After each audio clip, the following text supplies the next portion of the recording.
everybody. Welcome to the first vlog of, or I guess, web episode of Our Blackness, Our Worth. Like I said last week on my Facebook post, that I felt that our community, our society needed a place where we could come and discuss everything from Black parenting, living while Black, professionally while Black, and also talking about the whole dynamic of what's going on in our country right now. So just this first episode is to kind of find our feet, find our footing, find our voice, and kind of going from there. So to kind of start off, I kind of want to give you a background as to who I am and what I'm about. Because, social media is one of those things, like, you come in contact with people from all walks of life, and sometimes we just might know each other from a Facebook post, a tweet, or an Instagram post. So start off, hi, my name is JL. I live in Clayton, North Carolina. And to give you a little background about myself, I'm originally from the Carolinas, born in Charleston, South Carolina, moved to North Carolina at a young age and resided in Lenore County, Grifton for a while. If you know where Grifton is adjacent to Ayden, where I moved to as a teenager and graduated high school from Ayden Grifton High School, and later went on to go to attend the Air Force Academy in Colorado Springs, Colorado, where I met a lot of diverse people there as well. After 3 years in Colorado, I came back to Pitt County and attended Pitt Community College and got my associates in arts, and later transferred to East Carolina University, where I got my bachelor's in science and communication with a concentration in journalism.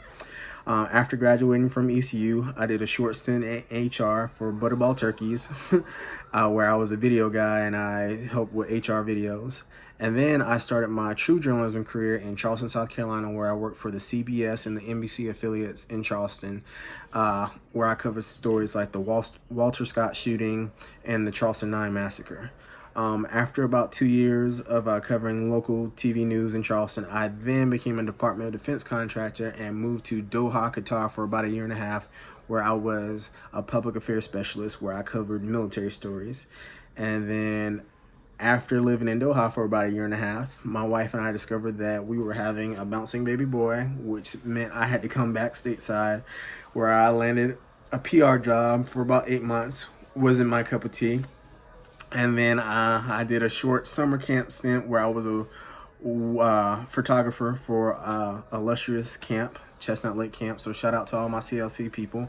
And now I work for a school system in North Carolina, and I love what I do. So basically the reason of this vlog, this web series, is to just shed light on the plight of Black people. Let's just be honest. It's very hard as a person of color to kind of go through life, especially, I'd say, in the world.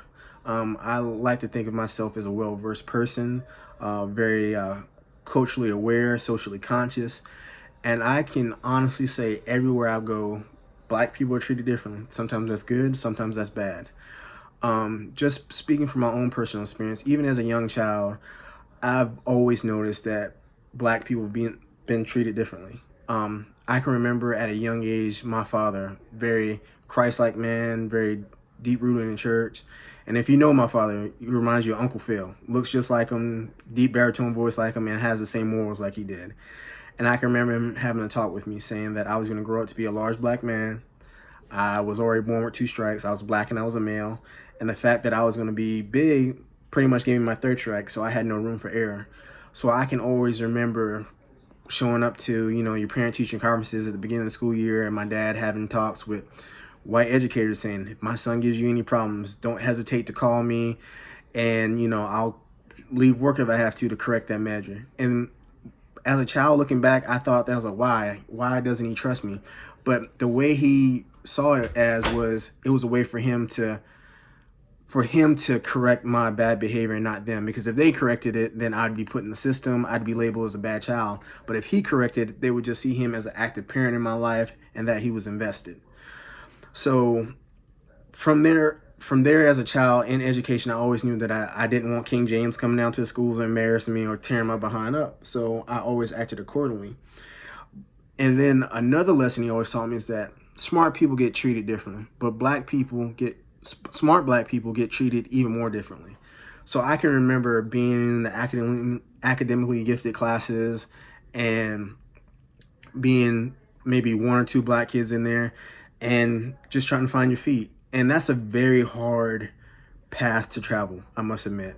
Because when you're a young child, you're trying to find yourself, but at the same time, you're getting peer pressure.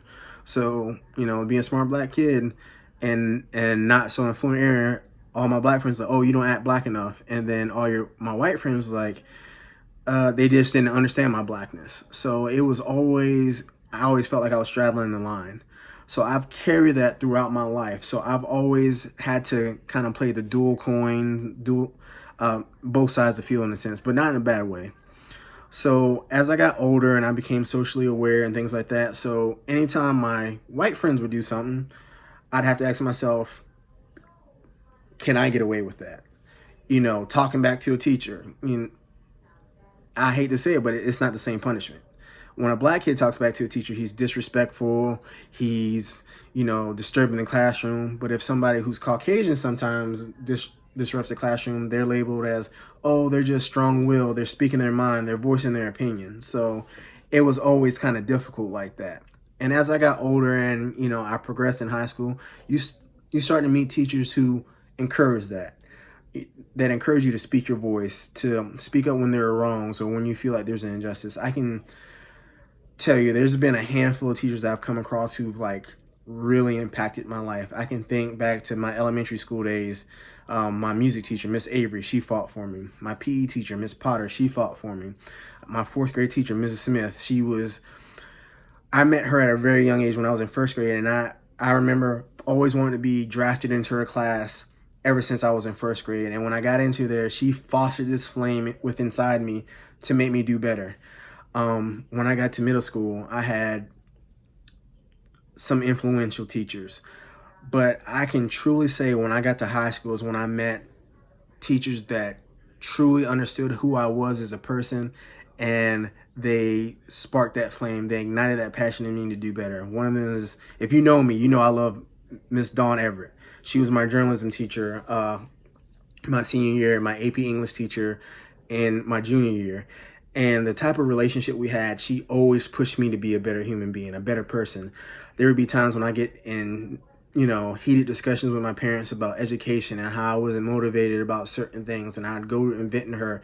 And the fact that she was a white woman who could understand my problems, and she was so socially conscious because she understood that how black families communicated in the house. Sometimes there's raised voices because, in her words, she had a student say the person who speaks the loudest gets heard the most. So I can remember our conversation, our heart-to-hearts kind of put me back on the track. And then my senior year, her being by my side when we were first figuring out broadcast journalism, and us interning with WNCT, and me meeting my first videographer mentor, and me applying for scholarships trying to get in college. And it wiped away all those hard memories I had at a young age of educators not being in tune to what I wanted to do. Or oh, are you going to be an athlete? Are you going to be an entertainer? But I wanted to be somebody who caused change in my society. So she helped me, get into the Air Force Academy. I went to the prep school for a year. I went to the Air Force Academy for 2 years. It wasn't my cup of tea. I do admit that. I'm not a math and science person. That's why I'm in journalism now. But it meant a lot to me to have someone in my corner like that, or educators in my corner like that, that sparked that flame. I had a former math teacher, Miss Irene Cannon. She was another woman who pushed me, who put me in positions where I could be a leader within athletics and within academics, so I could share my voice and inspire other young athletes, whether they're white, black, or Hispanic, to be the best version of themselves and cause change within the community. So, those are all the positives, but I've also had negatives. I can remember being a Boy Scout at a young age, and being my brother and I being one or two little black boys in a Boy Scout troop, and wanting to go to Boy Scout summer camps, and our parents initially saying no, and we don't know these people. And you never truly know the fear a black parent has about letting their kids go off with strangers until you become a parent, honestly. And now as a father to a 2-year-old, I think about how, when I'm vetting a babysitter or leaving him with a family friend for the first time, I may know these people, but at the same time, you don't always know what's in someone's heart. But I can remember being at a Boy Scout camp one time with my younger brother. We were walking back from the lake, and it's just me and him just talking about how we couldn't wait to get back to our campsite, take showers, and, eat the snacks that mom had bought us for the week. And, a group of white kids come barreling out of the woods, screaming the N-word at us. What's up, my N-word? What's going on, my N-word? And you're just, I'm Martin and my brother's Malcolm. He wanted to fight every single one of them. But, me being an older brother and having to have wisdom, I saw there was like 12 of them and 2 of us. I was like, yeah, well, we might get 4 or 5 of them, but the other 7 might literally kill us. And I can remember holding him back and trying to drag him to the campsite. And finally getting to the campsite, and our den mother rushing from the campsite after hearing what those boys said to us and laying into them. I'm talking about a middle-aged white woman who didn't, who had only met us a few times, but she was our den mother that week at the camp. And she went to each of their troop masters and told them what happened and made them apologize to us. That was a very hard pill to swallow at a young age. And, I can remember crying in her arms later on that night along with my brother because we didn't understand the hatred that was in their hearts. But, she told us that that's what they were learning at home. They had nothing to do with us because we were sweet boys. We were well behaved. We didn't want any problems. We were just trying to earn merit badges. That was it. And everybody knows if you're a Boy Scout, the way you get mad merit badges is go to Boy Scout camp. So I can remember going home at the end of that week and telling our parents about that. And they were saying, it's like, this is why we don't always want to let y'all out of our sight, because y'all are our most precious gift. And as being a father now, you realize that is that you may raise your children right, but other people may not be raising theirs right.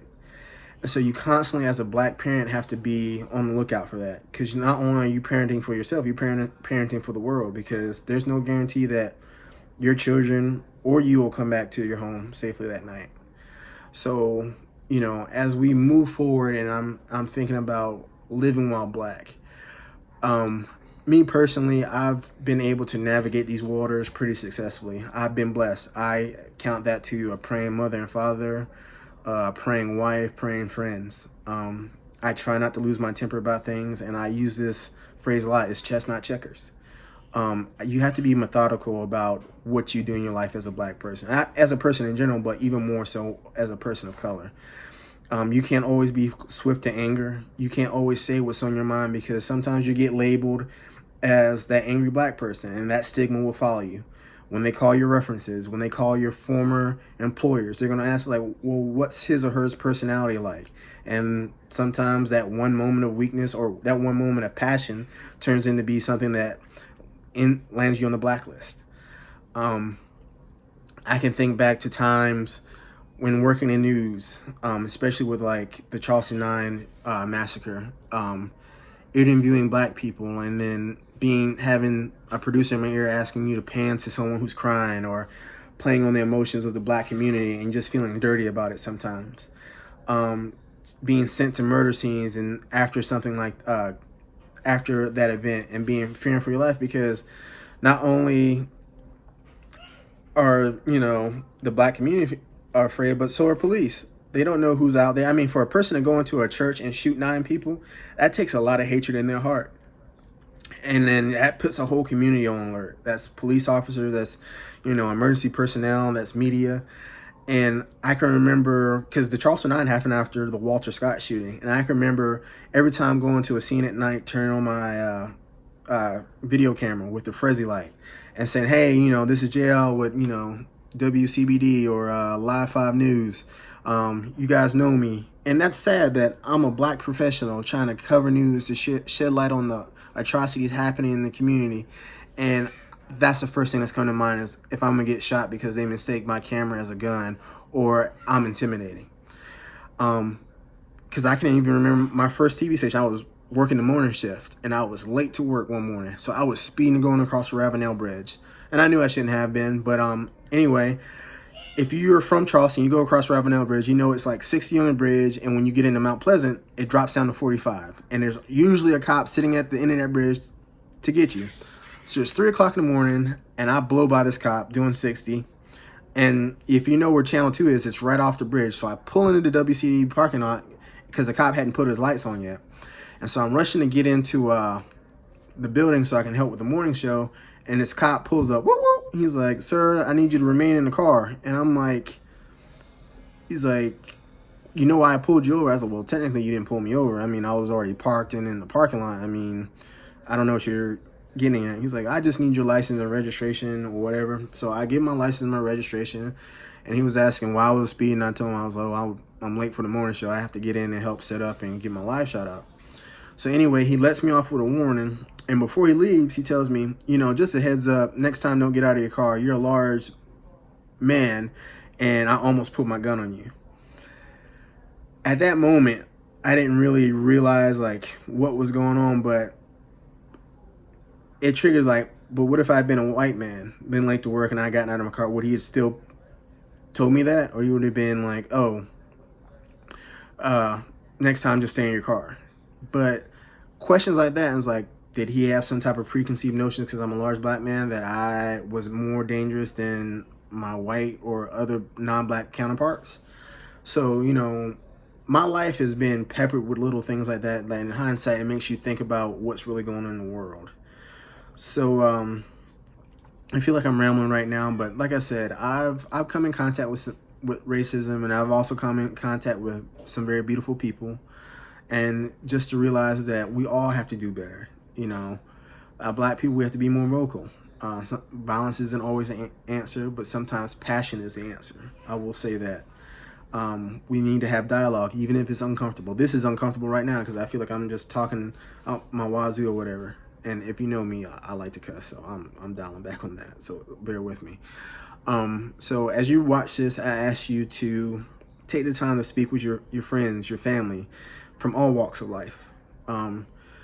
Asking yourselves, why is our blackness so important? What can we do to make a conscious effort to make a world a better place, to make people of color, non people of color, or I mean white people, I guess, more understanding, more tolerant. We all want to do better. We want to raise our children in a world where they don't fear that their parents might not come home, where they fear they might not come home, where they can feel like when they go to school that they're given the best foot forward, that they have educators in there that are teaching them the proper history. You know, slavery was not a choice. The Trail of Tears was not a choice. You know, Chinese internment camps were not a choice. We must realize that even though conversations are tough, they're vital. They're important. Because if we don't talk about these things, history will repeat itself. It's repeating itself right now. I mean, we've seen the pictures. We've seen the protests. We've seen the riots. I mean, the civil rights movement was, what, the 60s? Almost 6 decades ago, and we're still fighting this? This is ridiculous. I just want us to do better. So I ask you to watch this video. Give me some comments. Give me some tips. Yeah, and we'll go from there. And if you don't like the title, let me know. Like, this is a work in progress, but I wanted to get something out there so we can begin this dialogue. I want to interview people. I want to hear your voice. I want to hear your stories, because they're important. And hopefully this thing will cause a change that we're all looking for. And I'm not talking about change like overnight. It's going to take a while. But if we create something that's beautiful, that's powerful, and educating, I truly believe our children are going to have a brighter future. So thank you. Have a great evening. Have a great day, whatever time you're watching this. And like it, share it, throw it in the trash, text me. I'm open. I'm a little sensitive, but I'll get over it. But thank you.